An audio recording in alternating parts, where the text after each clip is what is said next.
Hello दोस्तों, स्वागत है आप सभी का आज के हमारे इस नए वीडियो में। दोस्तों आज हम आप सभी के लिए लेके आए हैं 10th क्लास के केमिस्ट्री बुक का एक नया चैप्टर जिसका नाम है तत्वों का वर्गीकरण। दोस्तों आज के हम इस वीडियो में तत्वों के वर्गीकरण चैप्टर के कुछ इम्पॉर्टेंट ऑब्जेक्टिव क्वेश्चन के बारे में पढ़ने वाले हैं, उनका रिविजन करने वाले हैं, जिनके बिहार बोर्ड 2026 में आने के चांस काफ़ी ज़्यादा हैं। तो चलिए दोस्तों बिना देर किए आज के हम इस वीडियो की शुरुआत करते हैं।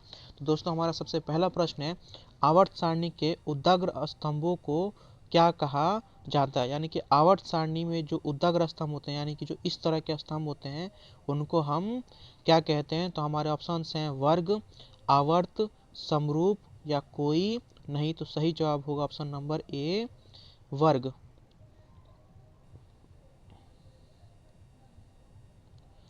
हमारा दूसरा प्रश्न है, आवर्त सारणी में प्रथम वर्ग के सदस्य हैं।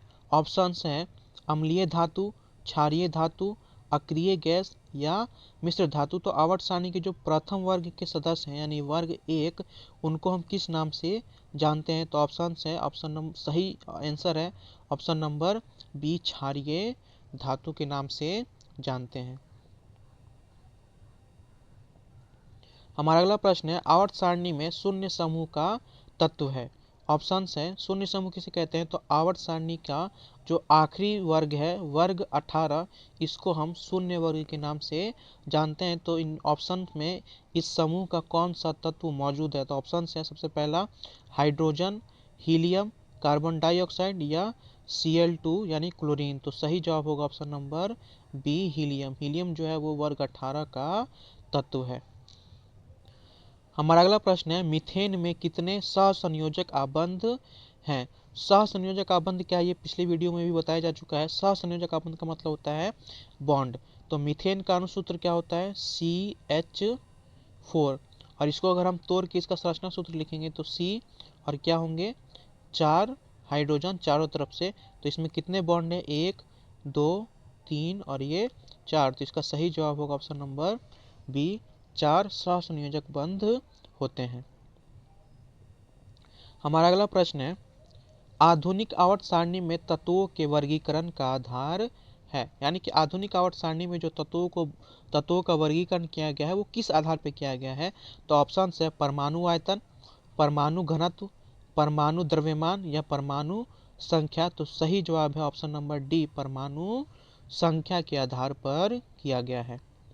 हमारा अगला प्रश्न है, अमोनिया के अणु में नाइट्रोजन एवं हाइड्रोजन के परमाणुओं की संख्या का अनुपात है। तो अमोनिया का पहले अणुसूत्र लिखते हैं। तो अमोनिया का अणुसूत्र क्या होता है, NH3।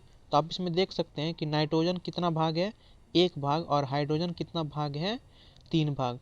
तो इसलिए हमारा सही जवाब होगा इसमें ऑप्शन नंबर सी, 1:3।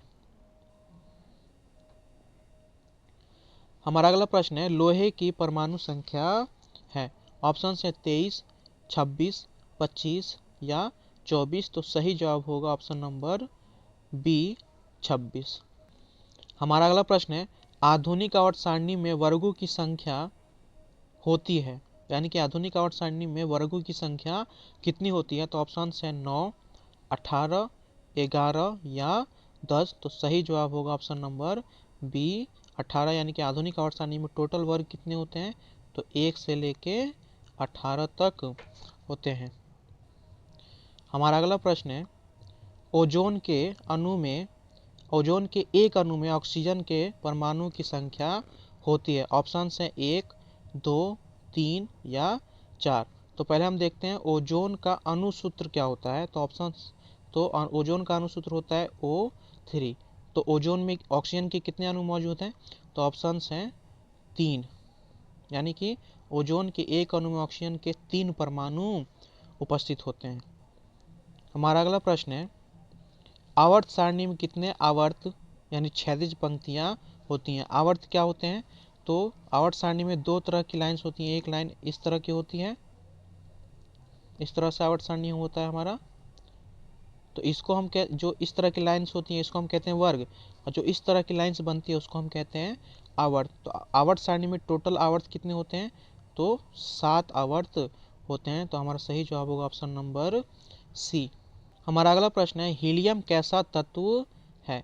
ऑप्शन है अक्रिय, क्रियाशील, सक्रिय या उदासीन।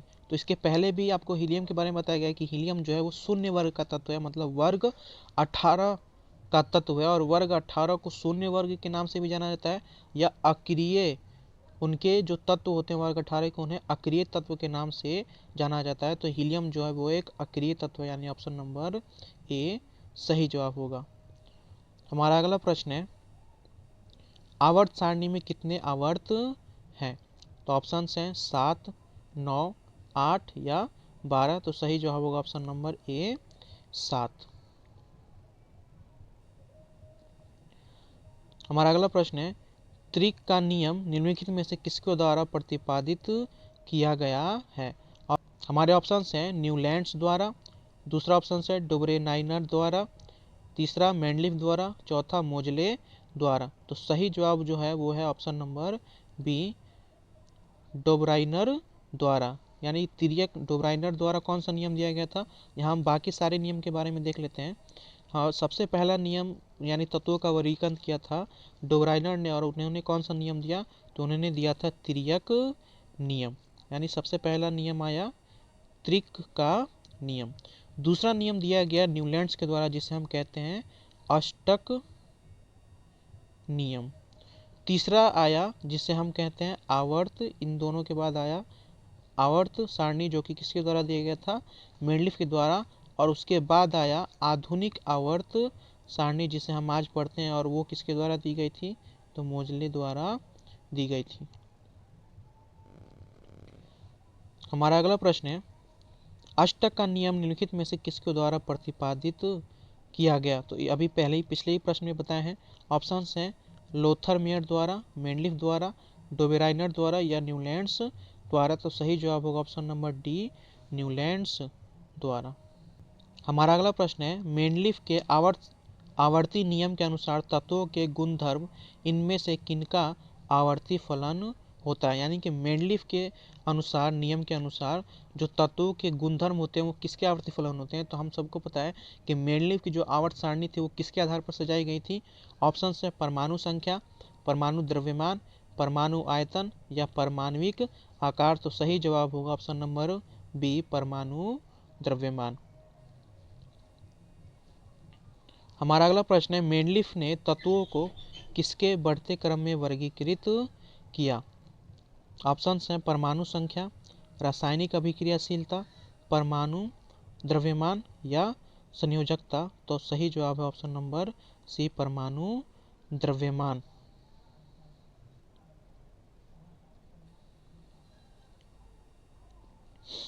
हमारा अगला प्रश्न है, आवर्त सारणी के किस समूह विशेष में तत्वों के विद्युत धनात्मक अभिलक्षण ऊपर से नीचे की ओर आने पर? यानी प्रश्न क्या कह रहा है कि आवर्त सारणी में किसी विशेष समूह में अगर हम ऊपर से नीचे की तरफ आते हैं तो विद्युत धनात्मक अभिलक्षण जो है वो क्या होगा? ऑप्शन है बढ़ेगा यानी बढ़ता है, घटता है, या नियत रहता है, या अनियमित तरीके से परिवर्तित होता है। तो हमारा सही जवाब होगा ऑप्शन नंबर ए, बढ़ता है। चलिए हमारा अगला प्रश्न है, आवर्त सारणी के किसी आवर्त में बाएं से दाएं जाने पर तत्वों के ऑक्साइड की अम्लीय प्रकृति ऑप्शन हैं घटती है, बढ़ती है, अपरिवर्तित रहती है या अनियमित तरीके से बदलती है। तो यहाँ प्रश्न क्या बोला गया है कि आवर्त सारणी में अगर हम किसी आवर्त में बाएं से दाएं की तरफ जाते हैं तो ऑक्साइड की जो अम्लीय प्रकृति है वो घटेगी या बढ़ेगी। तो अब पहले ये समझिए कि किस तरह के ऑक्साइडों की प्रकृति जो है वो अम्लीय होती है। यानी कि धातु के जो ऑक्साइड होते हैं वो क्षारीय होते हैं, और अधातु के जो ऑक्साइड होते हैं वो अम्लीय होते हैं। और अगर आवर्त सारणी में हम बाएं से दाएं की तरफ जाते हैं तो हमें क्या मिलते हैं? अधातु मिलते हैं। तो अगर अधातु मिलेंगे तो उनकी प्रकृति कैसी होगी? अम्लीय होगी। यानी कि बाएं से दाएं की तरफ जाने पर अम्लीय प्रकृति क्या होगी? बढ़ेगी। यानी शुरू में हमें क्षार देखने को मिलते हैं और बाद में शुरुआत में जो है वो हमें धातु देखने को मिलते हैं जिनकी ऑक्साइड की प्रकृति क्षारीय होती है, और बाद में हमें अधातु होते हैं आवर्त सारणी में जिनकी प्रकृति अम्लीय होती है। तो इसलिए बाएं से बाएं से दाएं जाने पर अम्लीय प्रकृति क्या होगी, बढ़ेगी। हमारा अगला प्रश्न है, निम्नलिखित में से सबसे अधिक अभिक्रियाशील हैलोजन कौन है। ऑप्शंस हैं फ्लोरीन, क्लोरीन, ब्रोमीन या आयोडीन। तो सही जवाब होगा ऑप्शन नंबर ए, फ्लोरीन। अगला प्रश्न है, निम्नलिखित में से कौन सबसे अधिक क्षारकीय होगा, यानी कि इन सारे यौगिकों में से सबसे अधिक क्षारीय यौगिक कौन सा है। ऑप्शंस हैं Na2O, La2O3, SO2 या NO2। तो सही जवाब होगा ऑप्शन नंबर ए, Na2O। हमारा अगला प्रश्न है, आवर्त सारणी के समूह एक के तत्व कहलाते हैं, यानी कि आवर्त सारणी का जो वर्ग एक है उसे किस नाम से जाना जाता है। ऑप्शंस हैं सामान्य तत्व, क्षार धातु, संक्रमण तत्व या लेंथेनाइड्स। तो सही जवाब होगा ऑप्शन नंबर सी, क्षार धातु के नाम से जाने जाते हैं। हमारा अगला प्रश्न है, मैग्नीशियम आवर्त सारणी के किस समूह का सदस्य है। ऑप्शंस हैं समूह 1, समूह 2 या अधातु तत्वों का या समूह 8। तो सही जवाब है ऑप्शन नंबर बी, समूह 2। अगला प्रश्न है, तत्वों के निम्नलिखित जोड़ों में किनके रासायनिक आचरण समान होंगे, यानी कि ये जो दो दो करके तत्व दिए गए हैं तो इनमें से कौन से दो तत्व ऐसे हैं जिनके रासायनिक गुण जो हैं वो एक जैसे होंगे। तो वैसे ही तत्वों के रासायनिक गुण एक जैसे होते हैं जो एक ही वर्ग के होते हैं, यानी कि एक ही वर्ग के जितने भी तत्व होंगे उनके रासायनिक गुण जो होते हैं वो एक जैसे ही होते हैं। तो हमें ये देखना होगा कि कौन से तत्व ऐसे हैं जो एक ही समूह में पाए जाते हैं। तो ऑप्शंस हैं, सबसे पहला ऑप्शन है सोडियम एवं एल्युमिनियम, ये दोनों अलग अलग तत्व, अलग अलग ग्रुप के तत्व हैं। आर्गन और पोटेशियम, ये भी अलग अलग ग्रुप के तत्व हैं। बोरोन एवं जर्मेनियम, ये भी अलग अलग ग्रुप के तत्व हैं। और चौथा ऑप्शन है नाइट्रोजन एवं फास्फोरस, तो ये सेम ग्रुप के तत्व हैं। तो इसलिए हमारा सही जवाब होगा ऑप्शन नंबर डी।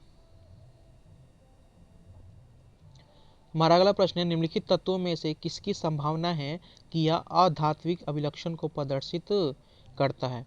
ऑप्शंस है आर्सेनिक, बेरिलियम, बोरान या बोरोन। तो सही जवाब होगा ऑप्शन नंबर डी, Br, यानी बोरोन जो है वो अधातु होता है। हमारा अगला प्रश्न है, आधुनिक आवर्त सारणी का दीर्घतम रूप किसकी प्रस्तुतिकरण है, यानी कि आधुनिक आवर्त सारणी का जो दीर्घ रूप हमें आज देखने को मिलता है जिसमें 7 आवर्त हैं और 18 वर्ग होते हैं, वो किसके द्वारा प्रस्तुत किया गया है। ऑप्शंस हैं मेंडलीफ, मोजले, लोथर मेयर या लुईस पास्चर। तो सही जवाब होगा ऑप्शन नंबर बी, मोजले द्वारा। हमारा अगला प्रश्न है, निम्नलिखित तत्वों में से कौन सबसे अधिक अधात्विक गुणधर्म को प्रदर्शित करता है। ऑप्शन है बोरोमीन, क्लोरीन, फास्फोरस या सल्फर। तो सही जवाब होगा ऑप्शन नंबर बी, क्लोरीन। अगला प्रश्न है, किसने कहा कि तत्वों के मूल गुणधर्म उनके परमाणु संख्या है ना कि परमाणु द्रव्यमान, यानी कि यहाँ पर प्रश्न क्या कर रहा है कि किसने ये कहा था कि तत्वों के जो मूल गुणधर्म है वो परमाणु संख्या पर डिपेंड करते हैं, परमाणु द्रव्यमान पर नहीं। तो ऑप्शंस हैं लोथर मेयर, मोजले, मेंडलीफ या बोर। तो सही जवाब होगा ऑप्शन नंबर बी, मोजले ने ये कहा था और इसीलिए उन्होंने आधुनिक आवर्त सारणी को परमाणु संख्या के आधार पर सजाया था। हमारा अगला प्रश्न है, आधुनिक आवर्त नियम के अनुसार तत्वों का गुणधर्म डैश आवर्त फलन है, यानी किसके आवर्त फलन है। ऑप्शन है परमाणु द्रव्यमान, परमाणु संख्या, परमाणु साइज या परमाणु आयतन। तो सही जवाब होगा ऑप्शन नंबर बी, परमाणु संख्या। हमारा अगला प्रश्न है, आधुनिक आवर्त सारणी में बाएं से दाएं ओर जाने पर परमाणु आकार जो है वो क्या होता है। ऑप्शन है बढ़ता है, घटता है, अपरिवर्तित रहता है या इनमें से कोई नहीं। तो हमारा सही जवाब होगा ऑप्शन नंबर ए, बढ़ता है, यानी कि जब हम आधुनिक आवर्त सारणी में बाएं से दाएं की तरफ जाते हैं तो परमाणु साइज क्या होता है, बढ़ता है।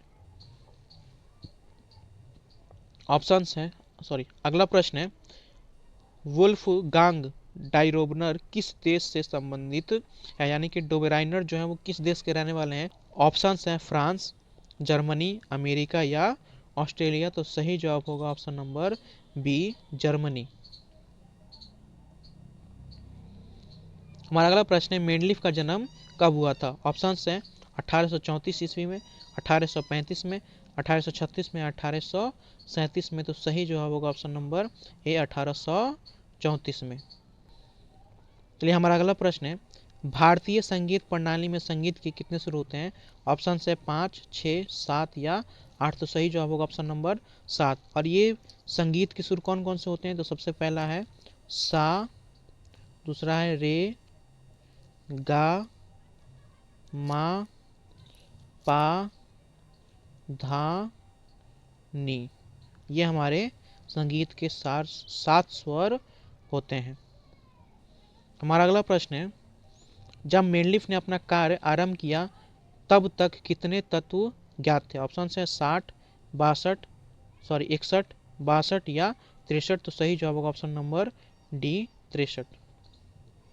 अगला प्रश्न है हमारा आधुनिक आवर्त सारणी में परमाणु साइज से क्या पता चलता है? मतलब परमाणु साइज अगर हमें पता चले तो उससे हमें किसकी जानकारी प्राप्त होती है? ऑप्शन है परमाणु की व्यास, परमाणु की त्रिज्या, परमाणु की परिधि या इनमें से कोई नहीं, तो सही जवाब होगा ऑप्शन नंबर बी परमाणु की त्रिज्या। हमारा अगला प्रश्न है 1 पिकोमीटर कितने मीटर के बराबर होता है? ऑप्शन है 10 के पावर -10 मीटर, 10 के पावर -11 मीटर, 10 के पावर -12 मीटर या इनमें से कोई नहीं, तो सही जवाब होगा ऑप्शन नंबर सी 10 के पावर -12 मीटर। हमारा अगला प्रश्न है किसी भी तत्व की संयोजकता कैसे निर्धारित की जाती है? ऑप्शन है इलेक्ट्रॉन की संख्या से, प्रोटॉन की संख्या से, न्यूट्रॉन की संख्या से या इनमें से सभी, तो सही जवाब होता है ऑप्शन नंबर ए इलेक्ट्रॉन की संख्या से। संयोजकता का मतलब क्या होता है? तो किसी भी तत्व के बाह्यतम कोश में जो इलेक्ट्रॉन उपस्थित होते हैं वो उसकी संयोजकता कहलाती है। तो इसलिए जो संयोजकता होता है वो इलेक्ट्रॉन की संख्या पर निर्भर करता है। तो हमारा सही जवाब हो जाता है ऑप्शन नंबर ए। तो चलिए दोस्तों आज के लिए इतना ही। अगर आपको हमारी ये वीडियो पसंद आई है तो कृपया वीडियो को लाइक करें, कमेंट करें और शेयर अपने दोस्तों के पास शेयर जरूर करें। और ऐसे ही वीडियोस के लिए हमारे चैनल को सब्सक्राइब करें और बेल आइकन को प्रेस जरूर करें। धन्यवाद।